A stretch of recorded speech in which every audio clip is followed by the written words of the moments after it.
So अब चाहिँ हामीले चाहिँ अब एमोनिया ग्यास चाहिँ हेबर प्रेसरबाट कसरी गर्न सकिन्छ त वेन मिक्सचर अफ नाइट्रोजन चाहिँ 1 भोल्युम लिने र हाइड्रोजनको 3 भोल्युम लिने when mixture of nitrogen and hydrogen in the ratio of volume is heated अब यसलाई हिट गर्ने अबाउट 450 डिग्री सेल्सियसमा under the pressure of 200 to 900 ATM in the presence of finally divided iron as a catalyst and समेटेबल is the parameter parameter भनेको के हो प्यारामिटरले भनेको के गर्छ भन्दा क्याटलिस्टको स्ट्रेन्थ बढाउँछ जसबाट चाहिँ क्याटलिस्ट झन् मोर एक्टिभ हुन्छ र के अरे रियाक्सन फास्टर हुन्छ अब हामीले चाहिँ यसमा चाहिँ छिटो समयमा धेरै एमोनिया चाहिने सो यसको प्रिन्सिपलमा चाहिँ सुरुमा नाइट्रोजन र हाइड्रोजनको ग्यासलाई एउटा मिक्सचरमा राखे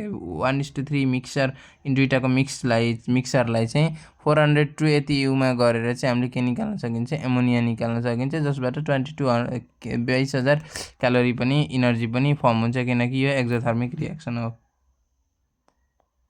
अब हामीले कसरी चाहिँ एमोनिया चाहिँ धेरै गर्न सकिन्छ त सिन्स द रियाक्सन यो चाहिँ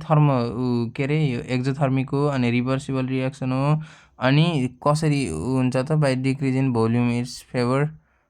जति धेरै भोल्युम घटायो त्यति धेरै बन्छ है त। अब हामीले लिटरेचरले के भन्छन् थाहा कुनै पनि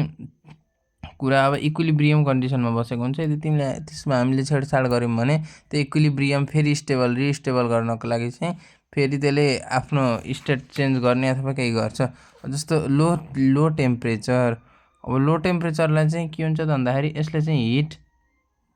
के गर्छ त भन्दाखेरि यसले चाहिँ जति हिट पायो त्यति धेरै एमोनिया बनाउँछ। अब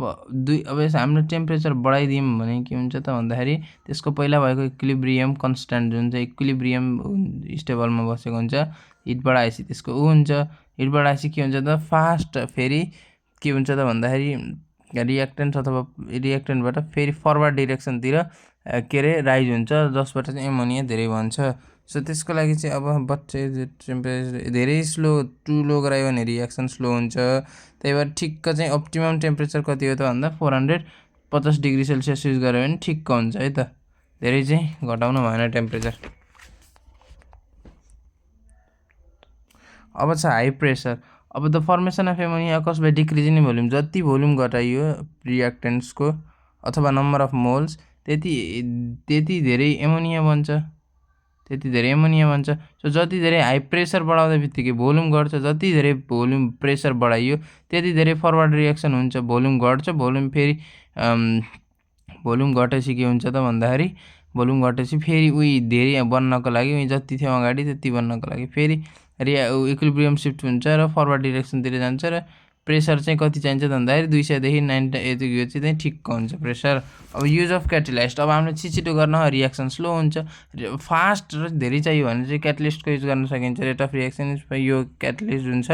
मेटाबोलिक प्यारामिटर युज गरिन्छ जसले चाहिँ एकदम इफिसियन्सी हाई हुन्छ है त।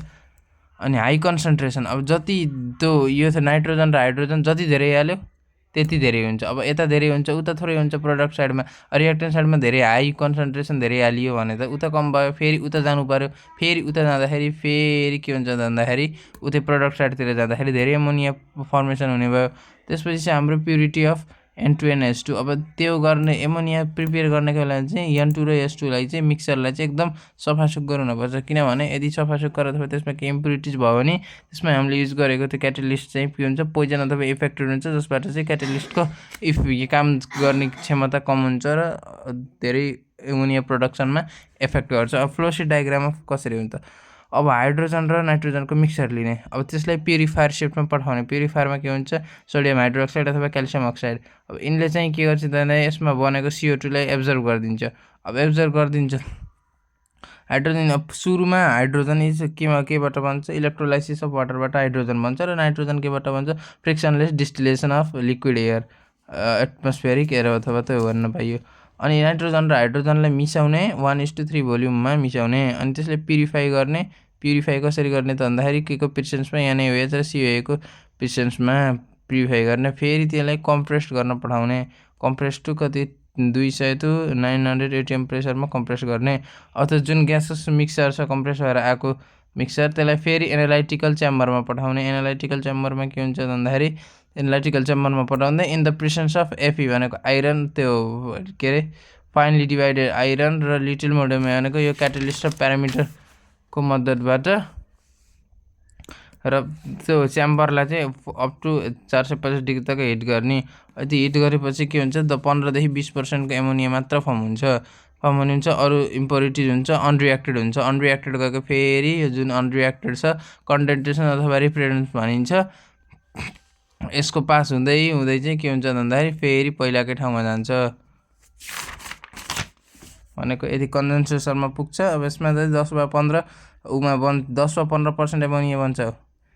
त्यो यता हुन्छ लिक्विडिफायर एमोनिया हुन्छ र रिएक्टेड नभएको अनरिएक्टेड फेरि रिसाइक्लिङ हुन उहीँबाट फेरि सुरुबाट आउने। र लिक्विफायर एमोनिया भनेको चाहिँ के हो त भन्दा त कन्डेन्स एमोनिया। अब कन्डेन्स एमोनिया चाहिँ लिक्विफाइड एमोनिया हो, त्यही हो।